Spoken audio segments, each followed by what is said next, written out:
Well, good afternoon. Thank you for joining us this afternoon. I'm so excited to be here today with my amazing colleagues, Bianca and Gabby. And so I'm going to do a formal introduction of each of them because they deserve it. Let's start with Gabby, since you're right here next to me. So, Dr. Gabrielle Oliveira is an anthropologist of education whose research examines immigration, mobility, and family life across borders. Thank you. Her work focuses on how immigrant children and families navigate educational systems with particular attention to gender, transnationalism, and the experiences of Latin American communities. She's the author of Motherhood Across Borders, an award-winning ethnography on Mexican mothers and their children. She's also the author of Now We Are Here, her newest book on family migration and children's educational trajectories, which just received the AERA Book of the Year Award. Whoop, whoop. Very exciting. Dr. Oliveira's research spans multiple countries and includes extensive work with teachers and students in dual language programs and with immigrant students and their families. She has also conducted field work in northern Brazil, where she studies the schooling experiences of Venezuelan immigrant children. Her scholarship has been supported by major foundations, including the Spencer Foundation and the William T. Grant Foundation, and her work has been recognized with multiple prestigious national book awards. In one project, she and her colleagues co-founded Colectiva Infancias, which received funding from the National Geographic Foundation to assemble a public-facing website on the stories of immigrant children who migrate within the Americas.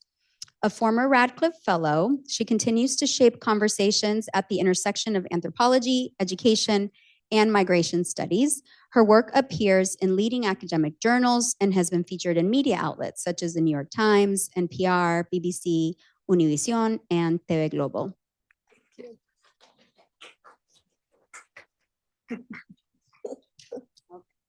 Okay.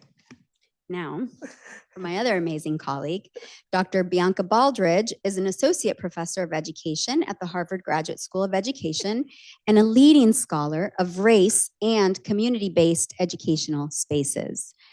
Her work examines how learning happens beyond formal school settings, especially within organizations that support racially minoritized youth. As a sociologist of education, she uses qualitative and community-engaged methods to study the lives of students, educators, and organizational leaders within community-based educational spaces, and with particular attention to how these spaces respond to structural inequities and support racially minoritized communities. Her first book, Reclaiming Community, explores how market-based reforms affected one community-based organization that served mostly Black and Latinx youth, most of whom were racially Black. Reclaiming Community received the 2019 Critics' Choice Book Award from the American Educational Studies Association and has been used by various community-based youth-serving organizations and after-school networks as a professional learning tool. Her second book, Laboring in the Shadows, examines the pivotal role of Black youth workers in young people's lives and the challenges they face in an unstable and oftentimes underappreciated position. Her latest book project, Where Youth Work Happens, Uncovering the Labor and Learning We Overlook, is a co-edited manuscript in collaboration with two colleagues in the US and the UK. And this book builds on her mapping of the field in which youth work occurs, offering readers an understanding of the diverse locations of youth work, their constraints, and their connections to the political economy, as well as the pedagogical practices informed by sociopolitical factors. So we see a common theme here running through all of this. Dr. Baldridge's scholarship appears in top academic journals as well and informs national reports, state-level networks, and youth-serving organizations. A lifelong youth worker herself, she continues to support communities of practice across the country to advance justice-oriented, humanizing youth work. So I thank you both for your tremendous work that you've been doing and that you continue to do. And I'm really excited for this conversation. And I'm just honestly honored that you would have invited me to moderate. So thank you.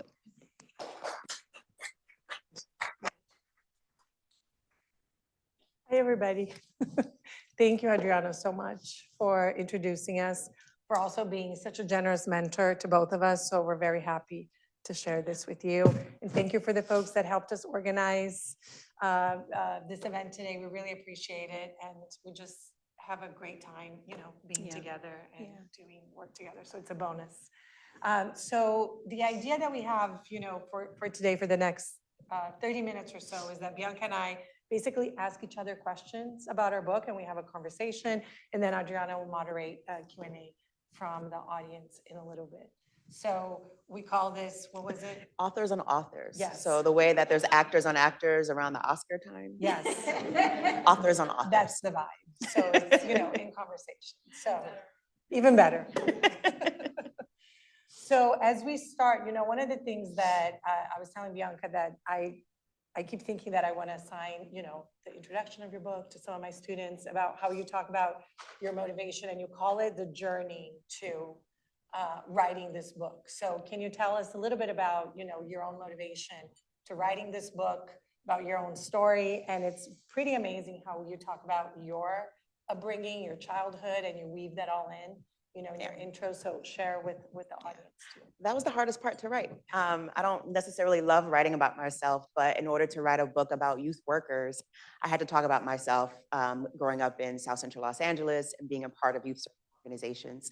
So I began working with other young people as a young person. I was about 15 years old when I started engaging in youth serving organizations, doing leadership development around the state of California with other young people.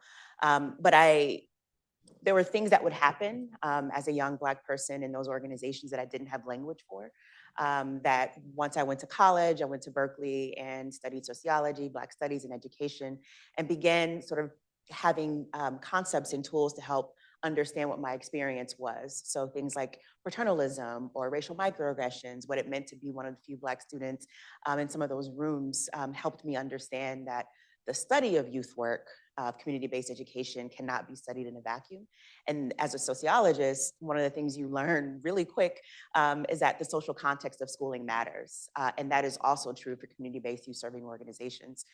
So throughout my career, studying the broader social context, so the ways that historical narratives, race, capitalism, patriarchy, how those things shape the constructions of programs, but also the experiences of young people and of educators within them. And so my first book, that was an ethnography of one organization and the ways that they sort of made sense of external pressures stemming from educational policy and racialized narratives. This book, for me, well, this book, I have Gabby's book. This book, one of the driving motivating factors for me writing this book is that we didn't have an academic book, particularly just about the experiences of youth workers, their understanding of how they make sense of their identities, particularly for Black youth workers, the connection between Black youth workers contemporarily across a long sort of historical relationship to freedom and Black education. And then also, I wanted to write this book to not only name the importance and the criticality of having youth workers as part of young people's broader ecosystem of learning. Education does not only happen in classrooms. I think us being in ed school, we hopefully know that. But it's also, well, who are the people who are outside of school working with young people? What are their experiences? And what are their experience across difference, across race, across class, immigration status? Like, what are their challenges? And so I wanted to focus on not only their triumphs in the field and the ways in which they support young people, particularly those who are marginalized by race, but also like what are their precarities? Like what are the challenges they face in the field and what kind of structural support do they need? And so I really wanted the field, right, to have a book that acknowledges and lifts up, right, youth workers and their incredible work and their knowledge and their expertise, but that also we create opportunities for them to be valued, right? And part of understanding and appreciating their value to the education landscape is supporting them. And that means financially, right? That means making sure that they have healthcare and benefits. That's making sure that they are also legitimized as educators that are important to young people's lives. So that's some of the reasons I wrote the book and how I came to this particular book.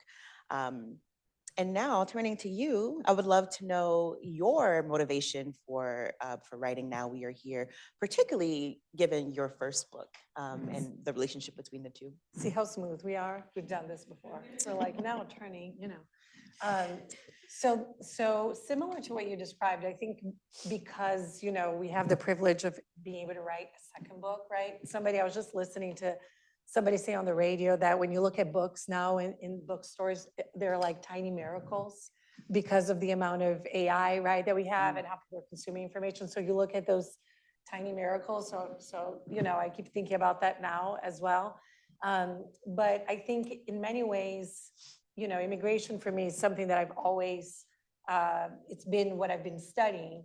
And I wasn't really focused on what I ended up talking about in the book when I started doing research, because I was looking at bilingual programming in one district in Massachusetts, right? And I was interested in, will this bilingual programming be able to bring more parents closer to the school to increase participation, right? And I was really focused on that because after my first project, I kind of needed a little bit of a break in the middle of something, as my parents would call it, not as heartbreaking. So what are also the things that bring you, that you see joy, right, in those other pieces? But then the families that I started to interview were all talking about what happened to them at the border, being detained and separated. And for me, it was really interesting to then kind of shift and think about, okay, these are young children talking about this in schools, in classrooms. They're 5-year-olds. They're sitting on the rug, crisscross applesauce, right? Like as starting their day, talking about the weather, talking about what they're going to have to eat. But then they would do these interventions, right, where they would resist those spaces by offering little pieces of what happened to them in the past. And that's not exclusive to immigrant children, right? If you've been in a classroom, children do this. And if you're a good educator, you listen to them, right? Like deeply. But for me, it was really important then to capture that moment in time about how an immigration policy can come into the lives of young children and families in a way that shapes their academic performance, that shapes their learning, that shapes how teachers make sense of how to do that. So it was almost like I was thinking about how to respond to something that was happening in real time, but looking at that moment as a broader, a piece of a broader history of immigration, right? Not just that particular moment. Yeah. Yeah. And I think one of the things, and I told Bianca that I have all these marked places on her book. And when I double mark, when I do like up and down, it means like it's a really good page. And one of the things, that for me was really crucial in your book, how you're explaining this, which spoke to also how I think about listening to people talk about. And I wanted to read this little piece and see if you could comment on this. Okay, this surprise. She doesn't know the piece I'm going to read. Okay, we did not agree on this. So it starts, giving back to community and pursuing a passion for working with young people does not mean that those who choose to do so must live in poverty. Everyone relies on education and other helping professions. Yet those who do the caretaking and the educating are an afterthought. Olivia, who has been a classroom teacher, youth worker, and program leader, speaks to this tension directly. So I quote Olivia here, you quote her. We're expected to be martyrs. We're expected to serve nobly and never question. And if we ever ask for our needs to be met, we're demonized and told that, oh, you must not really care about the kids. And that for me was so crucial in understanding the argument that you're making in this book, because again, with this idea that I feel very deeply about, how do we listen to the people that are impacted about the things that we're studying, right? Which can be really broad. And then in the way that Olivia put into words about we're expected to be martyrs, we're expected to serve, but then whenever we say how it's impacting us, we're an afterthought, right? So how do you think Olivia's, this particular quote speaks to the kind of larger arc of your book? No, I love that question. I didn't know you were going to ask that question. Always So- surprising. Keep it interesting. So I think about it on a couple of different levels. The first is it's a structural issue, right? In the ways that we not just think about classroom teachers or nonprofit workers. We could think about medical assistants or nurses, early childcare providers, right? These are folks who are doing essential labor, right? That society depends on their labor and their functioning, right, for our either healthcare system or education system, supporting young people, supporting families. And so there is this, Sarah Jaffe, the journalist, talks about this as well in terms of this expectation that nonprofit labor, right? Like you're supposed to be poor. Like you go into nonprofit and it's like, oh, you're not going to make any money, and everybody knows it. Everybody knows it, but it's just sort of accepted as though that's the way it should be. And so at the structural level, I'm critiquing, right, a society that relies on this exploitation, right, under a capitalist system, right? That it should not just, we should not just take that as, oh, teachers don't get paid, youth workers don't get paid, and somehow like taking care of young people or taking care of those who are ill, you are not supposed to be taking care of yourself. Like that logic is not, it's not helpful at all, but it's fundamentally a structural issue. And I do think in the book, I do talk about a few youth workers who reject that. There's a youth worker I named Rihanna she's in the western part of the US. And she directly speaks to the fact that, oh, well, when you do nonprofit work, you're expected to be poor. And she rejects that. And so she makes sure that her youth workers have a living wage. And she does that strategically by finding grants that will support youth workers in their labor. So, you know, that's a fundamental structural issue, particularly as it relates to the nonprofit sector. There's a lot of prior research that I've done and a lot of others work who have done this work and sort of thinking about the reliance on nonprofit work, particularly those that have social justice oriented missions and this sort of this dependency on philanthropy that can often be kind of predatory, that has its own sort of values, and it creates this cycle where you kind of can't get away from it, and there's strings that are attached to the funding. And so nonprofit workers are often in this situation where they are sacrificing their own well-being and care to care for society and care for young people in society. And so it shouldn't be that way. And so to answer your question about how this particular paragraph sort of speaks to the larger part of the book is what I do in the book is I show this kind of both and, right? Where there's precarity and there's challenge and there's hardship. Some of the youth workers are, you know, have been homeless. Some are juggling multiple youth work jobs to make ends meet. Some are retaliated against in some organizations. But then there's also joy, right? There's also this desire to, you know, to watch young people grow and be, you know, become who they are. And so it's trying to sort of celebrate the both and, but I don't want people walking away from the book feeling like, well, youth workers do this amazing work. Oh, you know, let's give them a pat on the back. You give them a pat on the back and also pay them what they're worth, right? And so it's definitely that both and. So Gabby and I share a lot of commonalities with our books. So we're on the same publisher. Stanford University Press, shout out to Stanford. And what struck me during the writing of this book was that the data collection took place during all kinds of panics, all kinds of crises, all kinds of just upheaval, societal upheaval, right? And so I'm really curious about how you managed to do your work in what many people have sort of described as moments of uncertainty. And in my book, I kind of challenge the word uncertainty a little bit. So I know uncertainty is in the title of my first book, but let's You know, like, I want to take it back. but I want to reclaim uncertainty. Well, that's a good title for, you know. But one of the things that I think about in this book is what does it mean to label something as uncertain when for particular groups of people, right, life is always uncertain. And so that's something that I wrestle with in this book. And I'm curious, you know, given your work and your deep, deep relationships with families and young people, how you managed, right, as a researcher to conduct this research during those moments, but then also not only extend care to your participants, but also caring for yourself.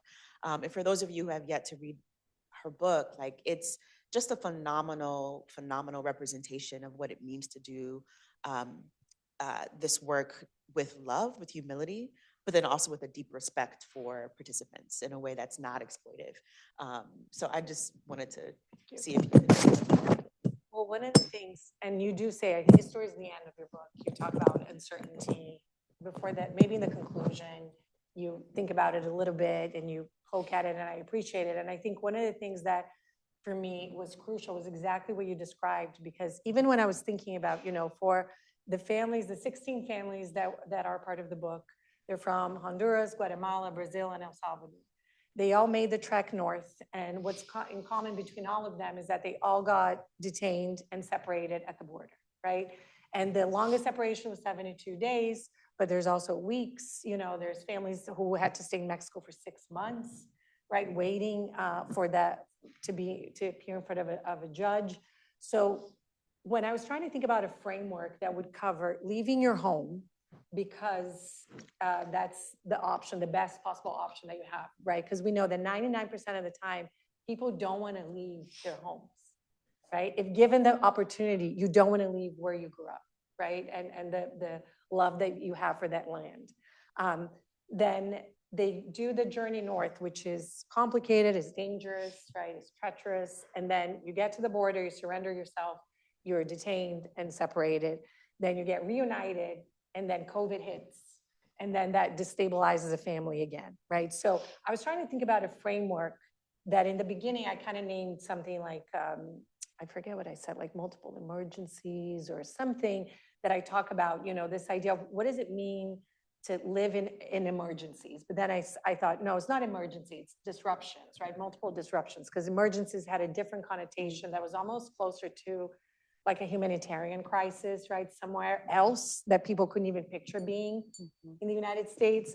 So I started to think a lot about that, but it is how people go through their lives. So what was crisis for me, and what was trauma for me, and what was uncertain for me, because I have the privilege of not experiencing that, was a common challenge, right, for a lot of these families. And that's really important, because at no point in the book and in my work, nobody's just a hero or a villain, right? In the sense, because we are not either or, right? We're all more than that. But sometimes when we're writing about people, we end up writing in a way that has that danger of, the single stereotype, right? That we write it in one way, that we all kind of like, oh, of course, this is a parent. This is a migrant. A migrant would do X, Y, and Z. A migrant, and it's not, it's much bigger than that, right? So I think for me, was really a matter to try to capture the multiple dimensions of each member of these families, even in the moments of joy and laughter and funny moments and sharing food, but also in moments where people were hospitalized over COVID. And, I think that's the moment in the book where I have a raging migraine and I can't make it to, somebody's house to deliver food. So I send my husband to do it, because it's, you're also living in that moment. But I describe that in the book in a way that it's not to say, oh, look at me, I'm going and doing, but it's to explain just the precarity of the entire situation, right? That it's not about, the researcher or the person that you're working with, but that's in an ecosystem. And I think, and that's why I think whenever I read, whenever I think about the idea of precarity and promise in the title, I was kind of forced in my title to put the end, dreams for a better life. I didn't want it. And my editor was like, come on now, like there's hope and there's, you got to do it. So that's where, I struggle a little bit. So when you think about this duality that you brought up for me, right, the precarity and the promise, what is your balance to actually think about the joy? And, because there's so many narratives in your book where people are talking about others being shot, dying, like terrible things that are happening, right? But then they continue and they persevere. Yeah. So how do you manage putting that in the writing? Yeah, I have lots to say about that, but I'll keep it brief. This book represents the stories of about 134 folks who are connected to out of school time, youth work across the U.S. Much like you and your editor, sort of putting the dreams for a better life. In my first book, I was accused of not being hopeful. I think that made me angry. And I tend to write when I'm angry. There was something about the hope for me that I struggled with, because so my work in this book in particular is focused on Black education. And for me, rooted in Black educational experiences is a criticality around hope, right? It's an awareness and understanding of sort of, what the world is, what it has been, how to navigate racial hostility and all of those things. And for any educator, right, to get up and engage, right, with young people and to do this work, particularly youth workers for little pay or no resources or lack of benefits, is because there's an inherent like hope and belief and possibility and belief in the future of young people. And so in the book, I talk about youth work as the process of futuring, because also embedded in this sort of critical hope, and I don't mean hope in this kind of hokey way. So Jeff Duncan Andrade talks about hokey hope, meaning, right, like there's this hope and it's just like this optimism sort of without an acknowledgement of structural inequality in systems that shape the conditions in which people live. But a critical hope is understanding all of that, holding that while also building, while also educating, while also creating a vision and fostering dream spaces for young people and imagination and creativity. And that's what Black youth workers have done and are doing in my book. And so I think the sort of precarity and the promise for me, or the hope, or the pain and the joy, like it goes hand in hand, right? And that's been a part of sort of the Black educational experience in this country, but also it's just, I think the hope is inherent. And so it was important for me, much like you, not to create these either ors. So throughout my scholarship, I talk a lot about these contradictions or these paradoxes, and that educators on the ground are managing these paradoxes all the times and these contradictions and the nuances. That is what they do, right? So while there's challenge, there's also joy, right? The youth workers featured in my book use joy as a form of protection in many ways, right? The youth workers themselves in their own fight to be well during COVID, or repeatedly watching the murder of George Floyd over and over and over again, having to kind of take care of themselves, but also help young people process what they were witnessing as they kept seeing George Floyd being murdered over and over again, in the ways that they delivered programming, right, to ensure that young people could step away from the media and do something that, tapped into their wellness, right, that allowed them to create something. And sometimes that looked like joining young people in protests, but that sometimes that meant, creating an art project, right? Sometimes that meant, doing breathing exercises. And youth workers were nimble, right? And they have to be nimble. For those of you who are familiar with nonprofit youth work, I mean, the lights may not be on one day, and maybe they come on in 2 days later, but you are still sort of engaging. And so there's a lot that they're managing at the same time. And I think that youth workers are really exemplary at doing care work in times of crises.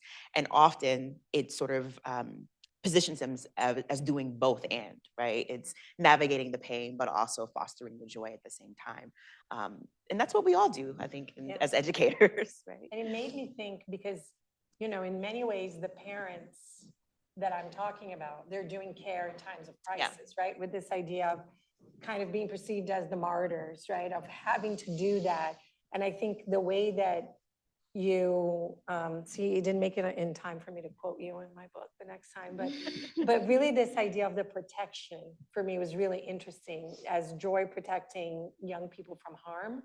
And I think that it's a really interesting a theory for us to think about, because that's a lot of what the teachers are doing too in classrooms, right? In the name of protection, they think they're protecting, but you may actually not be engaging with things that could be a lot more complicated, nuanced, in the way that I think youth workers have that freedom to do that in a non-school environment, where they're actually taking on the entire day of some of these kids who spend the entire day holding in so much, right? That then they get to these spaces and they get to work through that. So for me, it was interesting to think about what protection looks like in those spaces versus protection in classroom spaces. Yeah. So that was another thing. Yeah. Can I jump really- into your amazing conversation? Hi.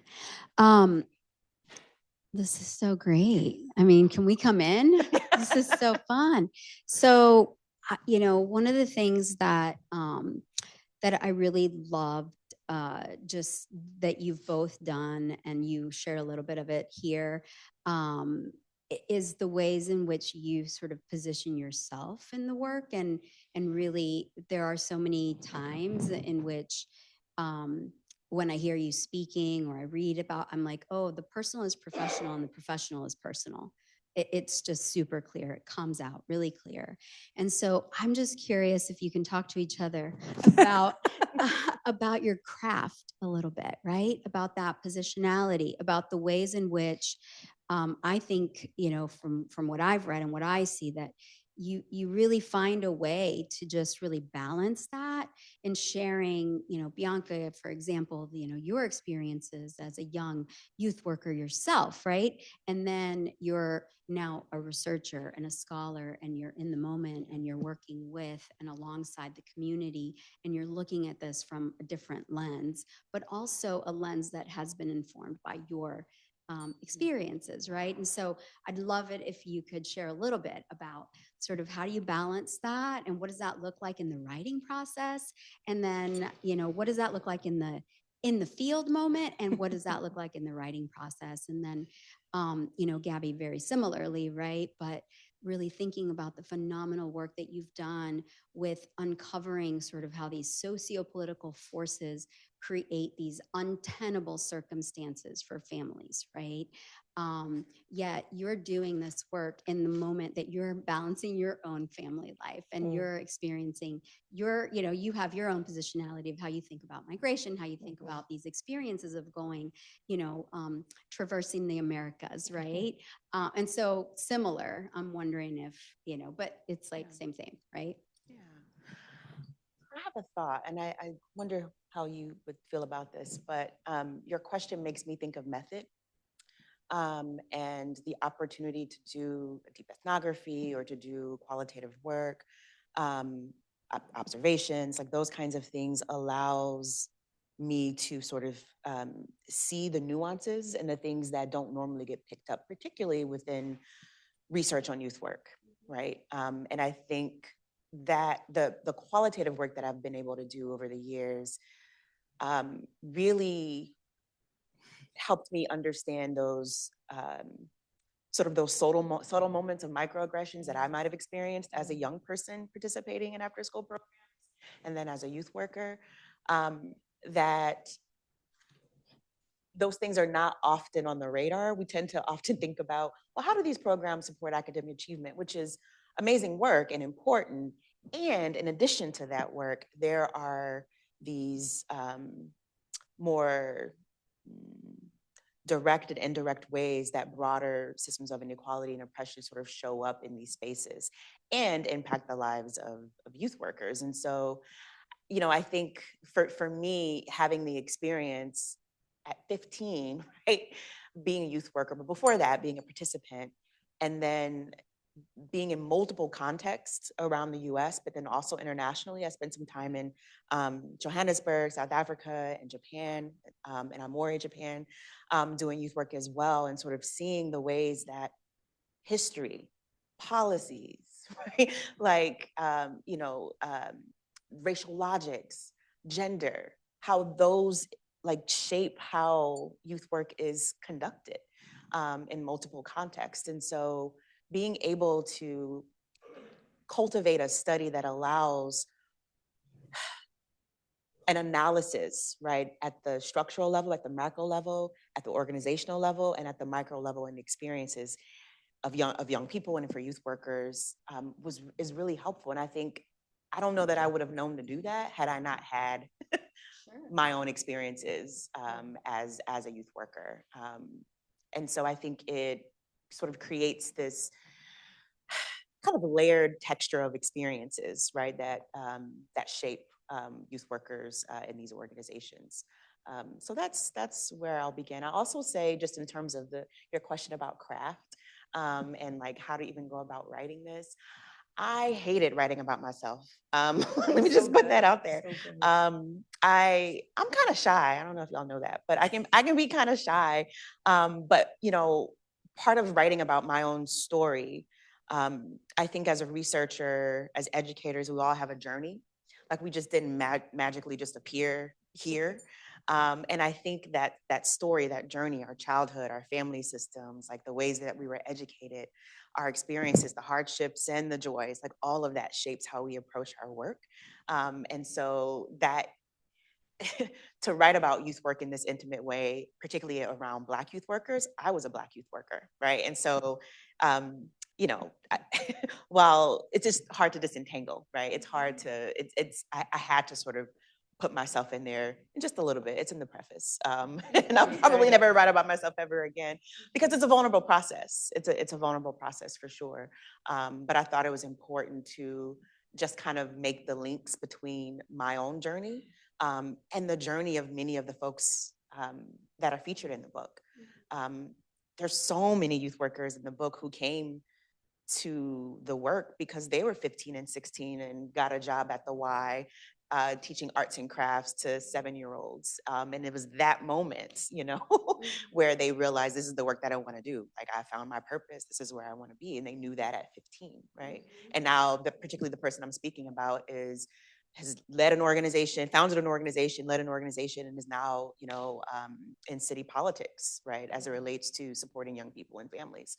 And that started at the Y, teaching arts and crafts to 7-year-olds. We've benefited from the Y. And I think I agree with you, and I like that you said method, that it brings up, the method piece.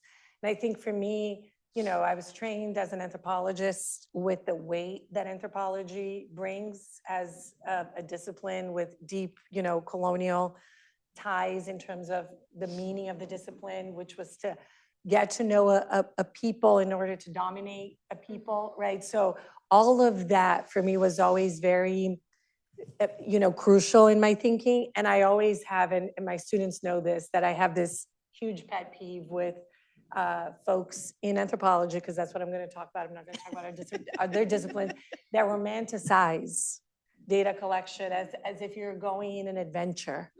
And you take pictures of yourself saying, look where I am now. I am in this home and I'm going to this home. And it looks like a movie, like an Indiana Jones archaeology, pretend. And people are winning awards writing like that, right? Like romanticizing absolute crisis and sadness and all of that. And so for me, the craft was really important not to fall in that trap first.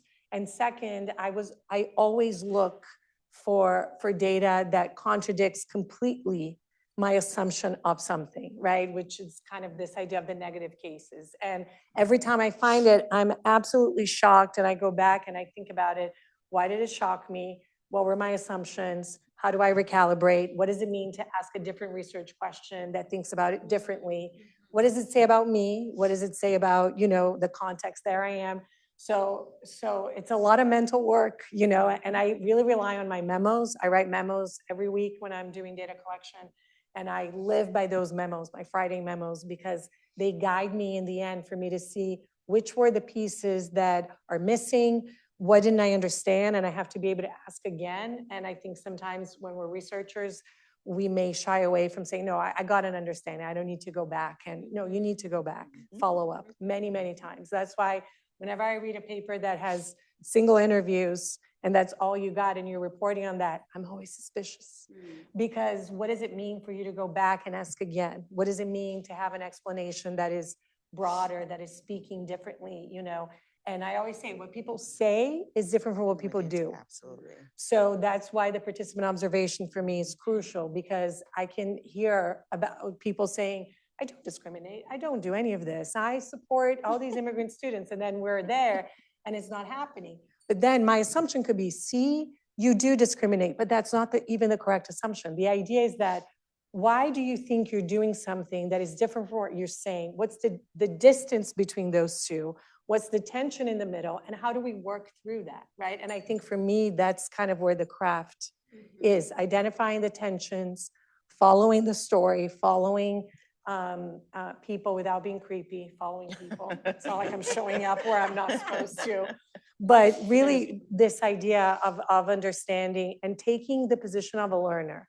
I think whenever we switch that in the field and we take the position of the full-on expert that has nothing else to learn, then our data collection will suffer. Can I just say, you reminded me of something in my first book, where you don't want to feel like you're writing an expose. And I think part of what you're saying too is, I mean, people are complex, right? And when you're doing qualitative work and you're interviewing people, or you're doing participant observations, and there's oftentimes a distance between what people say and what they do. But the complexity of humanity is fascinating. And the complexity of humanity as people are forced to make decisions under all kinds of conditions. Right. And I think, it's a privilege, really, and an honor to be able to kind of analyze all of that. And I just think I'm just happy that you named all of that, because I think what we're after, really, and what we show, is the complexity of the decision-making that people make. And being able to do that with a level of care and grace is really important. And, your shots at anthropology, I can say the same for sociology, particularly around ethnography. And one of the things that I love so much that you do in the book, you talked about, I think it was Yanette, who was in the hospital and your husband delivered groceries. But I think part of what you're able to do so brilliantly in this book is really capture families' complicated decision-making about why they migrated here in particular, and about education sort of being the currency of love. And so if I could read a little bit, so this is page 148 in chapter 4. Education was the currency of love. Planning, counting on, and discussing education as both theory and practice-based experience established and brokered relationships between parents and their children. While every family in the research talked about family separation or detention at the border openly and in community, every now and then these conversations about leaving home, the border, and separation became unbearable. Thus, while parents centered their need for work and a stable income, the path forward they imagined for their children depended on a good education. Yeah, and I think, and I feel like I was trying to find where you wrote, what was the last part that you're saying about, oh my gosh, that you're just saying about like the complexity of people. And I think that's this idea for me of finding how parents articulate it, right? Education as a part of it, but centering and not centering and going and regretting and feeling guilt and feeling like they're bad parents and going back. It was kind of the waves that when I was reading, kind of seeing how these youth workers have to justify to themselves why they do what they do. Yeah. Right? Like, because if you don't do that, you may start rethinking your, right? Why do I live like this? Why do I live in this state of fear? Why am I anxious about if I'm going to have a paycheck? And then you have to go back to, no, because I'm doing this, because it's either my calling, my vocation, right? Because I want to do this. And I think it was almost like when I was finishing your book, I was thinking about how it feels to me in the same way that I look at immigration policy, feels to me by design that it's cruel. It's by design, right? It's no mistake that, right? Yep. It's by design, because it's the countering, right? Trying to protect the borders, right? It's this idea of deterrence. And it feels to me that it's also by design that these folks are the ones living in precarity, right? Because as you explained, it is a feature of capitalism. Yeah. It is a feature of, it needs to exist in this way. Yeah. So I kept going back and forth between, my own hope for the future. So what would you say is a hopeful future, as when we finish, reading your book. I had that question. You had that question? I don't know if I I had had that question for both of you, actually. Well, I'll throw it over here. I mean, I see we're low on time. Yeah, yes. You know,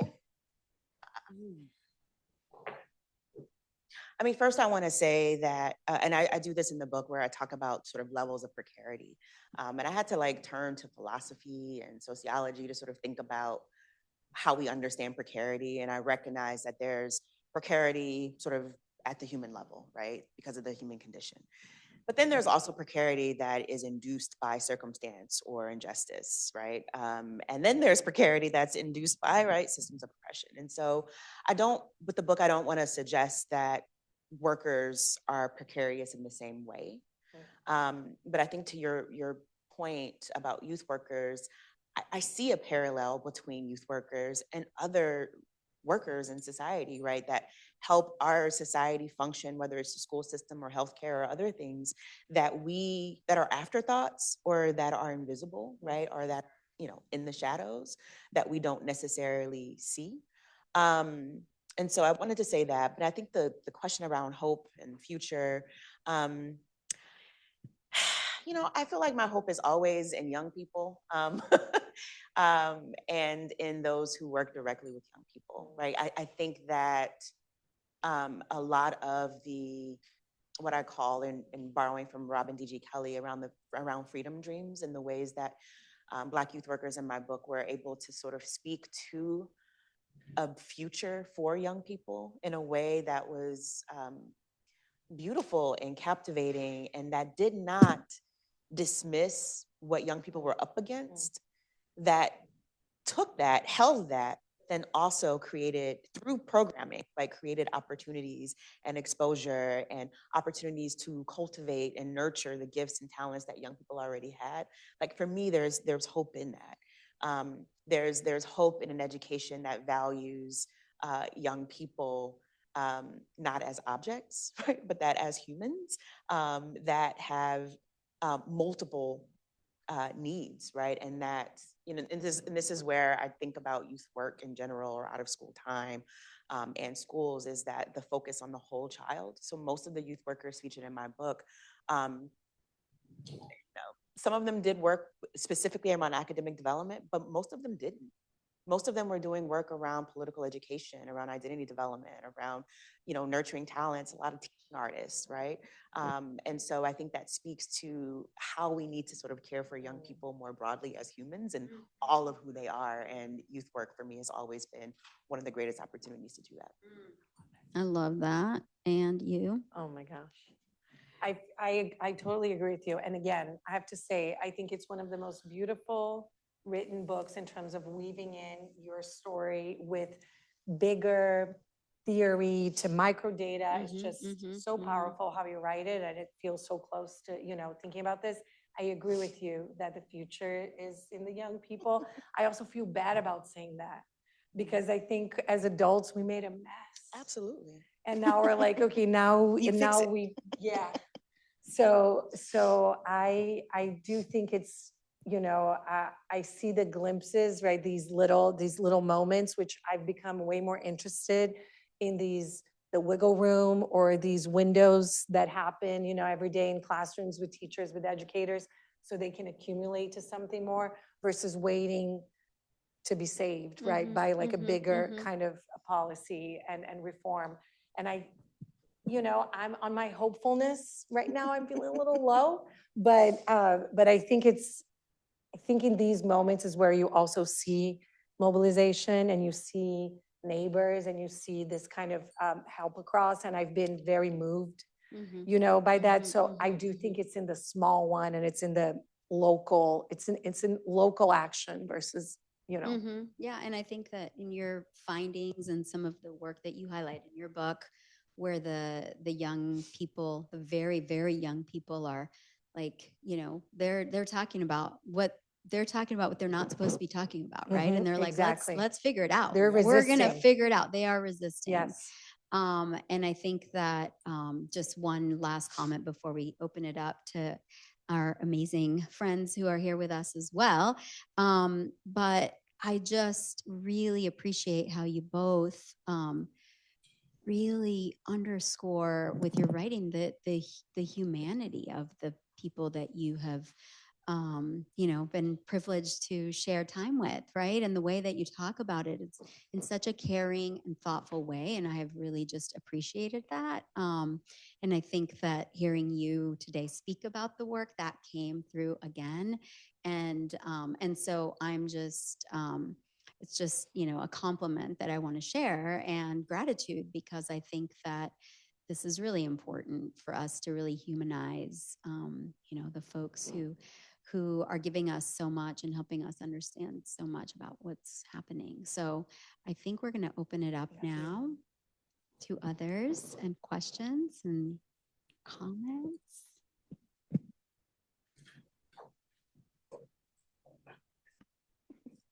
We have more votes.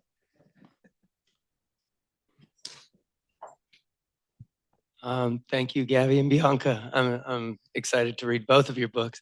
And so apologies because I haven't yet. So if this question is out of left That's the field, point. We're just, like, get our just keep it votes.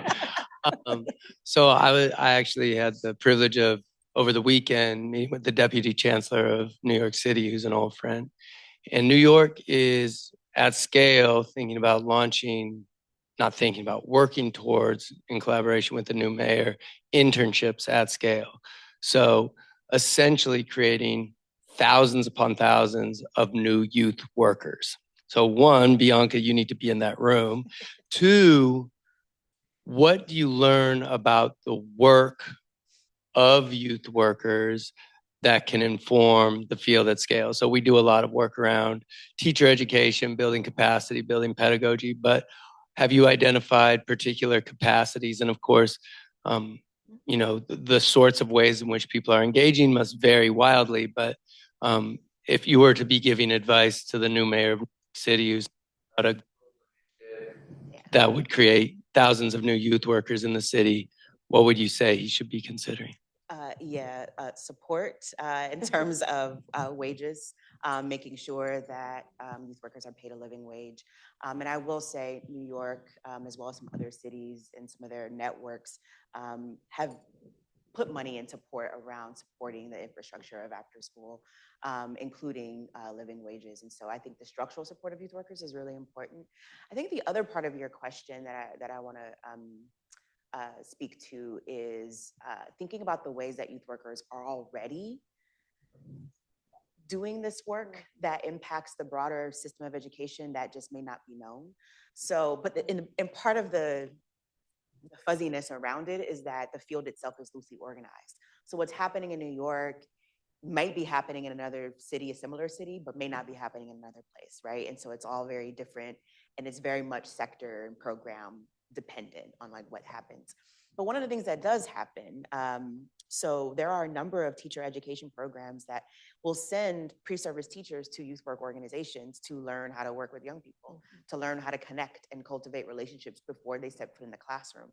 So that tells me everything about like how and why youth workers are valuable for the broader education system, and also recognizing that, sometimes they're left out of the conversation about what should be happening in schools more broadly, or they're not necessarily paid for that labor. Like that really is dependent on who's doing that work or what particular school of education, or in many cases, what faculty member is choosing to send pre-service teachers to youth workers. And so I do think that that's a powerful example, right, of the ways that youth workers' expertise in understanding whole child development, and how and why all that is, like why that's necessary, can be instructive for teachers.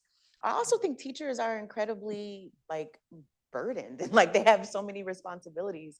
And something that comes up throughout my work, not so much in this, a little bit in this book, is that sometimes there's these tensions, like where youth workers or teachers, what I've heard from youth workers is that teachers have stated that they feel like they're in competition with them.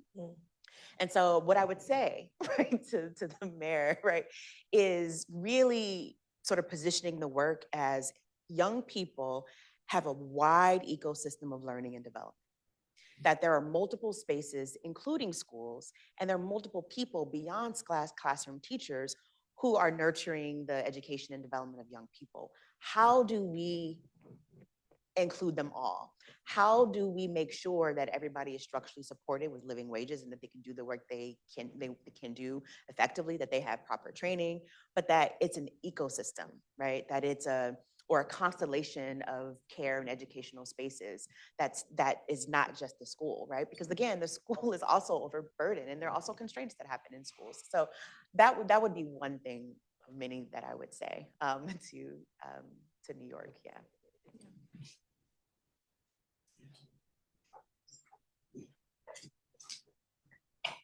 Don't wake the baby. I know. Hi, Leona. Thank you both.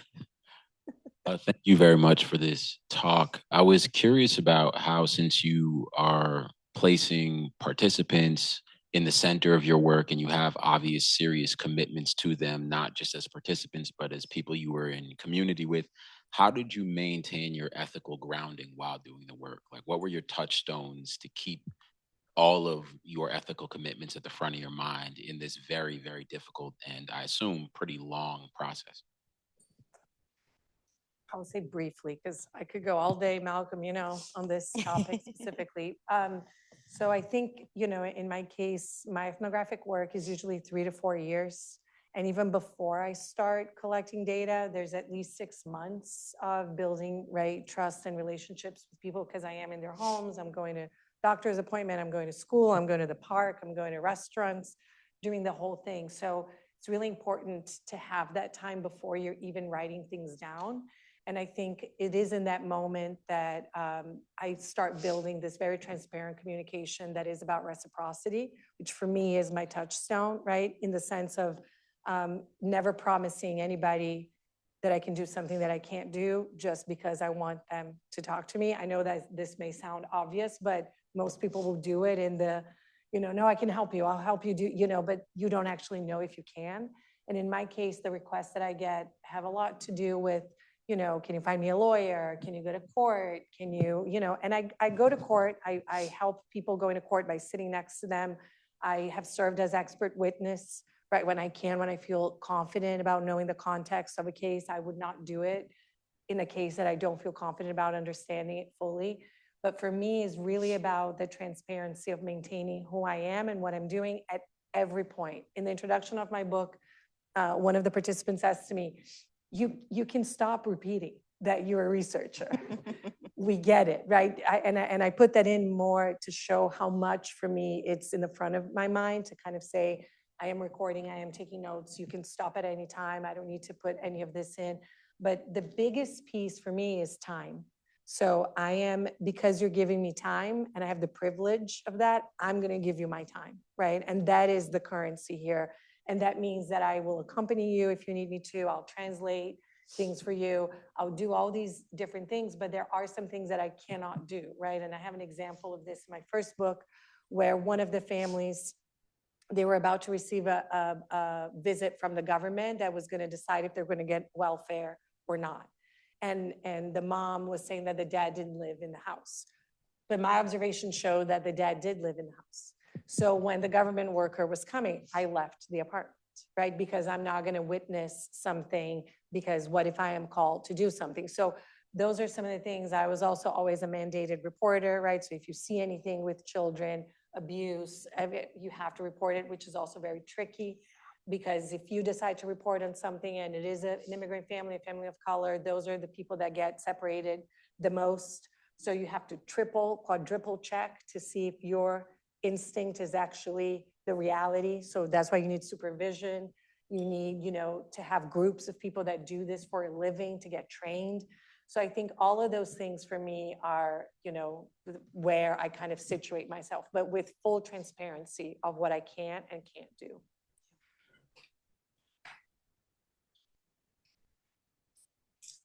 Oh my gosh, now you're going to wake up the baby. That's the baby. Good afternoon, everybody.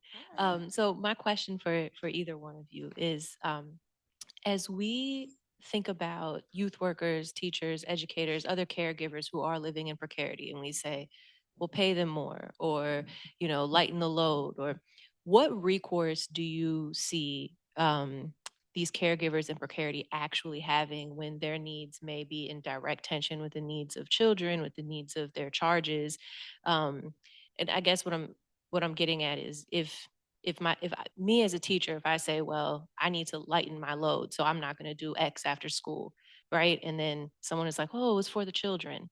So how do we balance that tension? What recourse, like practical recourse, do you see these caregivers actually having?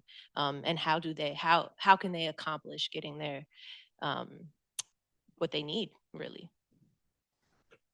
I think there are a couple responses I have to that. I think the first, in terms of um, teachers, particularly in the after school context, right? So remember I mentioned how the field is very loosely organized. So there are youth workers within school districts that are paid by school districts, and oftentimes teachers are taking on the load of doing sort of that aftercare work, and may not have the space or the room to do so. So this is also for that particular example. I do think this is where it's important to think about a constellation of educators and care workers who can support young people. But in terms of the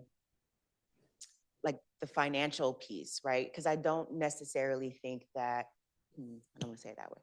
In terms of the financial precarity, like making a living wage is crucial, right? Like that is absolutely important. Like having benefits and healthcare, like that is extremely important.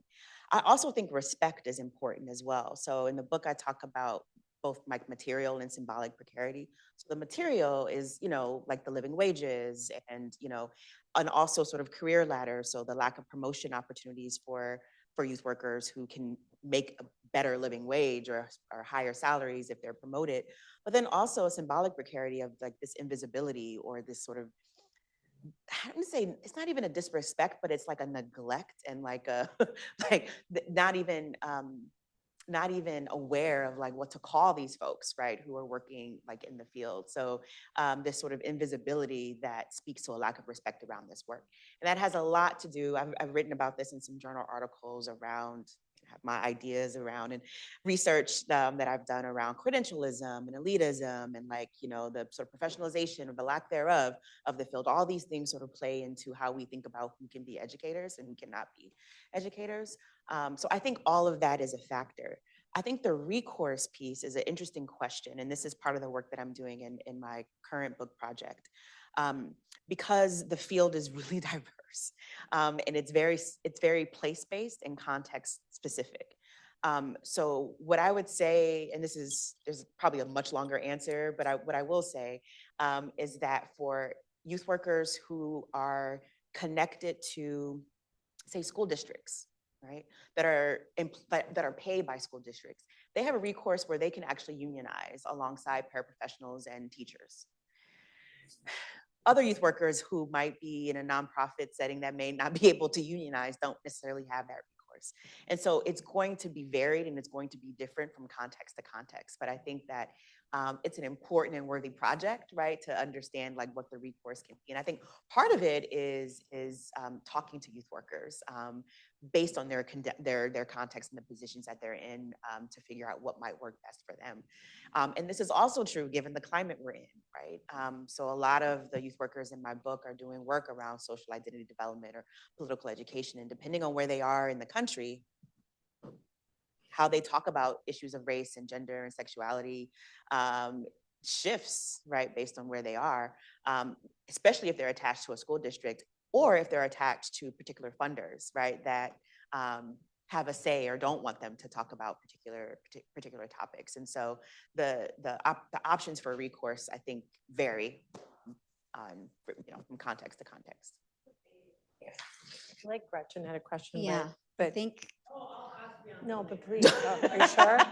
I'll put it out there, but you don't have the answer. I would, oh, sorry. So important. I'm a middle school teacher, so I'll just yell. I was just wondering how you think about, I was thinking about Noah's question, and I was wondering about how you think about the question of what Black educators in particular and youth workers lose when they scale or agree to be part of the system in terms of control, and how you balance that in your thinking with the kind of question Noah was asking, which is such an important question about like, what do we know about what's important? Yeah, But you don't have to answer that right no, Yeah. I definitely have thoughts. So now. I would love to hear, please. Well, I want to thank you all for joining us today, and I really want to Thank thank you. you for sharing Thank you. your Julie. amazing work with this community. You just have, you've done great, great things with these books, and you contribute so much to our academic community here at HGSE and then to the world more broadly. So thank you. Thank you so much. Yay.